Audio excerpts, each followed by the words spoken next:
I heard that you haven't been taking care of the house at all.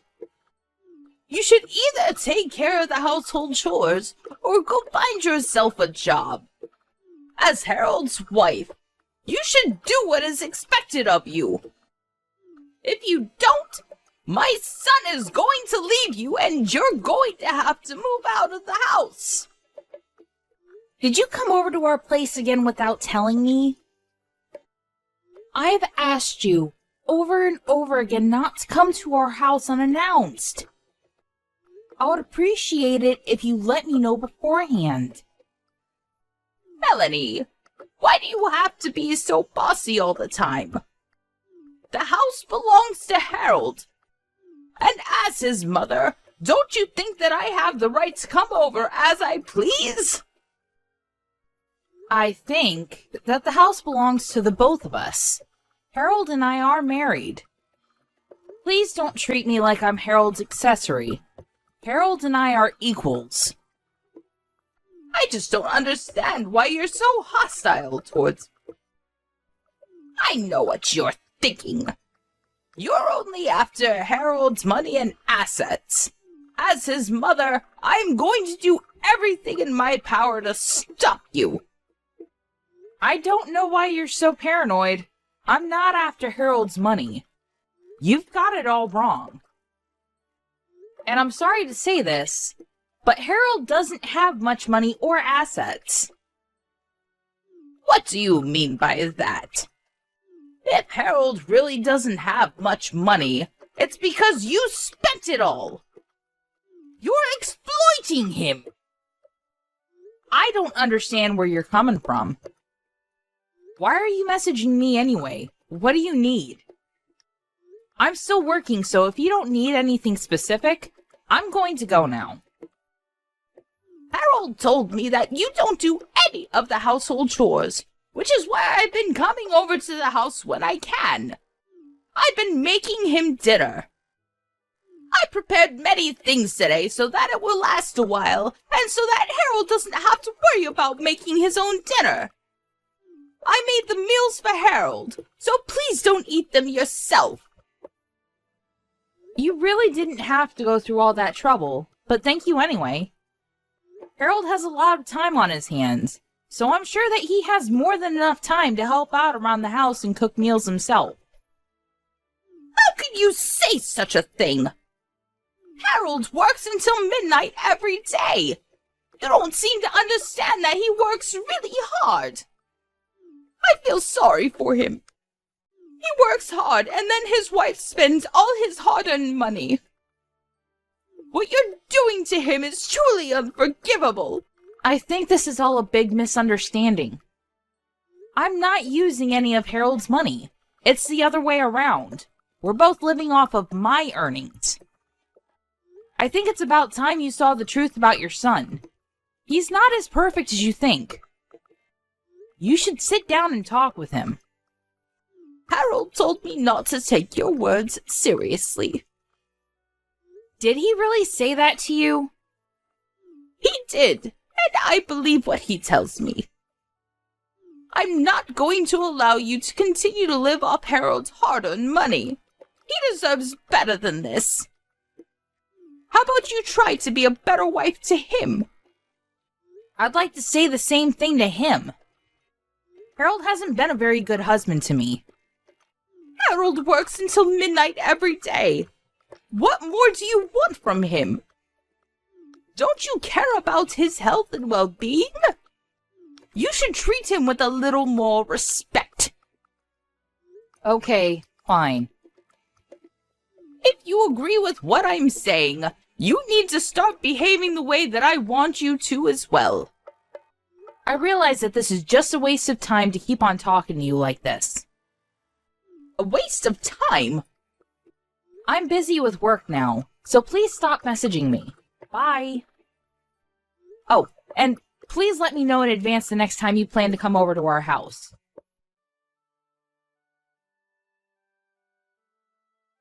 Why didn't you come home last night? Were you working through the night? That's right. I just got off work, so I'll come home in a bit. I know that you let your mother come over to our house again. I asked you to tell me when she comes over. Why did you try to hide it from me? I wasn't hiding anything. Besides, why do I have to let you know every time my mother comes over? She's my mother, not some stranger. Even if it's your mother, I'd like to know in advance. I don't like people showing up at our house unannounced. Well, it's my house too. I don't always have to follow your rules. It's my mother. You have nothing to worry about. Why do you care so much? I don't get along with your mother well. I'd rather she not show up at our house. Let me know the next time you plan on having her over. Okay, whatever. By the way, I need some money. Will you give me some, please? Why? What happened to the salary that you earned? It's not payday just yet. I have a couple more days to go. I need some money before then, so please. You'd better not go gambling again with my hard-earned money. I won't, I promise. You got nothing to worry about. I think that I have every reason to be worried. I won't forgive you if I find out later that you used my money on gambling. I need $1,000. I am not going to give you such a large amount of money. I'd like to make some time to sit down with your mother and talk, the three of us. I can't continue to go on like this. I need to go. Later. Just leave the money that I asked you for at home. I really need the money. Are you even listening to me?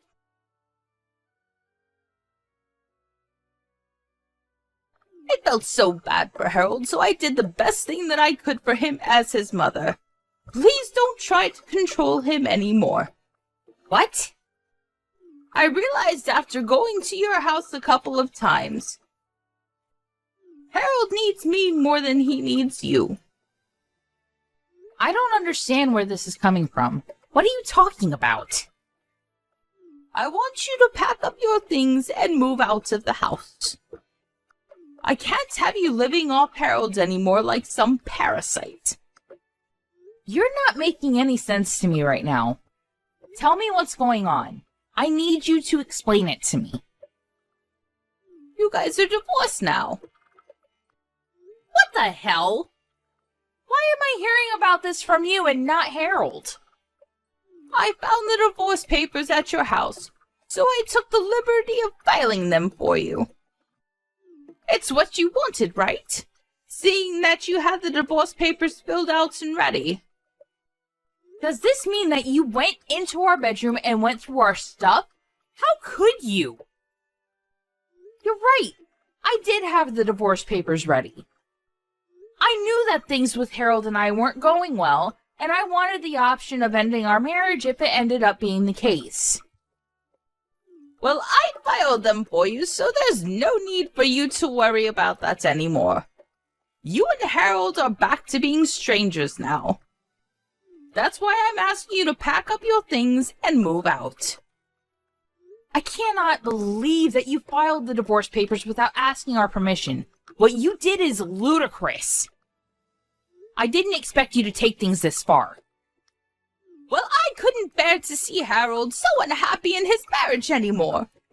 You should be grateful that Harold put up with you for so long and let you stay in his beautiful home. It's now time for you to leave. I don't understand why you're so self-righteous. Are you sure that you made the right choice here? Harold is going to be the one to suffer if I leave him. I'll be just fine on my own. You're going to regret the fact that you filed those papers. I'm not going to regret anything. It was the best thing for Harold. Don't you know how much Harold makes in a month? His monthly salary is $10,000. Are you sure about that? I'm the one preparing all of his meals right now, and if you stop taking his money, his entire salary will be mine. That's why we're both happy to see you go. I don't know why Harold married you in the first place. You didn't do anything for him, and all you do is spend his money. Now hurry up and leave our house. I want you out of here ASAP. Okay, fine. I'll move out as you wish. Good luck to the two of you then. We need any luck. We'll both be very happy without you. I was surprised to know that you filed the divorce papers without consulting us first. But I'm looking forward to your reaction when you find out the truth about my marriage to Harold. What do you mean by that? Let me just say this. I'm thrilled to be moving out. Thank you for filing the divorce papers. It was my pleasure. Now, please leave. Harold and I are both so excited to start a new life without you. Well, good for you. It was nice knowing the both of you. Goodbye.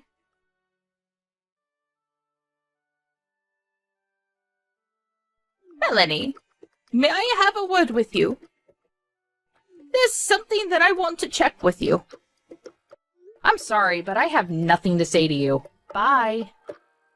Wait a second. There's no need for you to be so rude to me.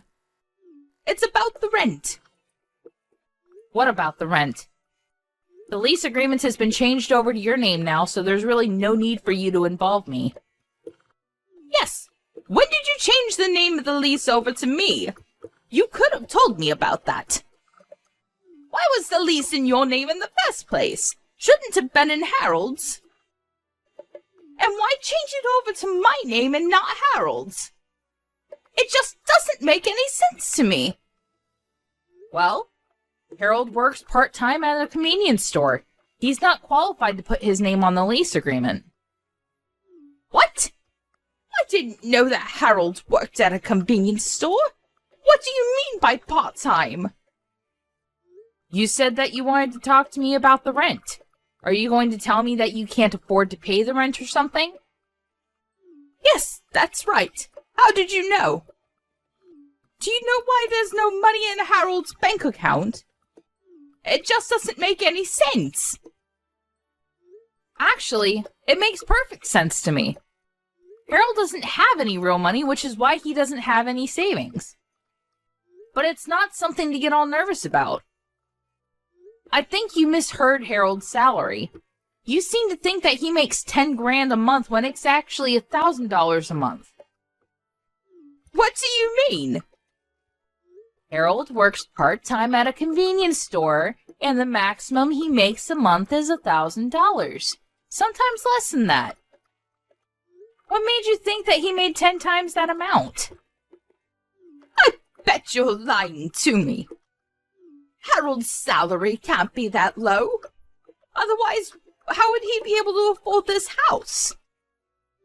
Besides, I've seen his payslip before. I don't think that I have the wrong number. Oh, so you looked at the payslips then. I get it now. The payslips were mine, not Harold's. You just assumed that they belonged to Harold. Well, you were wrong. Those payslips were yours? Yes, that's right. I was the breadwinner. I work in the sales department of a global firm, so my pay is very high. That's why we were able to afford the house that you're now living in. The rent is around $2,000, which is twice what Harold earns in a month. I knew that Harold wouldn't be able to pay the rent once I moved out, which is why I put your name on the lease agreement. Don't tell me that you quit your job. This is all new to me. I didn't know that you were the one making all the money. I can't believe this. How are Harold and I going to pay for our living expenses then? There's no way that the two of us could live off the $1,000 that Harold brings in each month. I thought he made 10 times that amount, which is why I quit my job. And I just finished selling my house. Did the proceeds from selling the house get wired to Harold's bank account by any chance? Yes. Is that a problem? I'm not good with money, so I had Harold take care of it all. He was more than happy to. Well, I bet he's gambled all that money already. What? I have a stable job, and I have no money troubles like Harold. I didn't need him in my life to live happily. Harold used to have a good job, but then he embezzled some money and got caught. He was penniless after he paid the company compensation for the damages caused. He was also fired from his job, naturally. After that, he started gambling and borrowed money to go to casinos. Now, he has a lot of debt. When we were still married, I helped him out with his money troubles, but now that we're strangers, none of this is my concern. Why am I only hearing about this now? When did Harold start gambling, and why didn't you tell me? Well, he recently started working at that convenience store, and I thought that he was trying to better himself, but he's been going to casinos in the mornings when he isn't at work. Basically, he's using all his money on gambling. He hasn't changed his old habits. Casinos? You were so proud of Harold for working so late at night. But it's just at a convenience store and he isn't making the kind of money that you wish for. Harold isn't working long hours. He's simply in charge of the night shifts at the convenience store. I work much harder than he does and I get paid well too. I'm sure that there are college students out there that are making more money than Harold. I wish you the best of luck with everything. It seems that I had it all wrong. That's what I've been trying to tell you all this time, but you wouldn't listen to me. I'm sorry that I didn't take you seriously before. I'll pay more attention to you now. So would you please forgive us and come home? I realize how much you've been doing for Harold and I.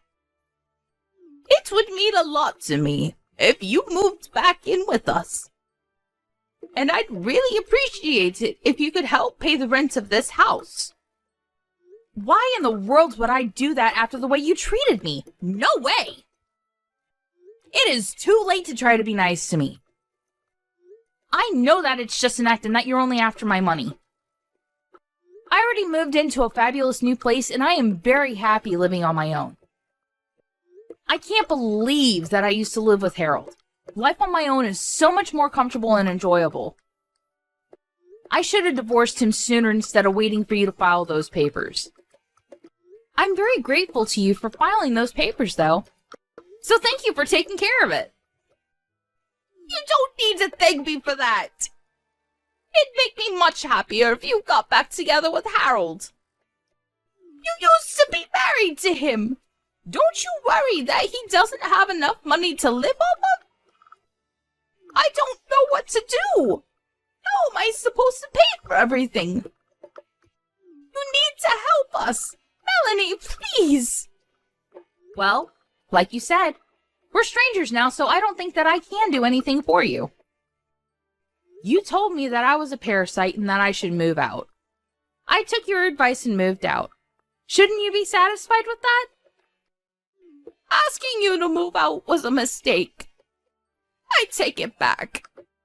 I'm really sorry. Please forgive me and move back home. I'm sorry, but it's just too late. There's not anything you can say to change my mind. Please figure things out with Harold. I'll stay out of your life like you wanted me to. Goodbye now. Harold is a new parasite in your life. Enjoy!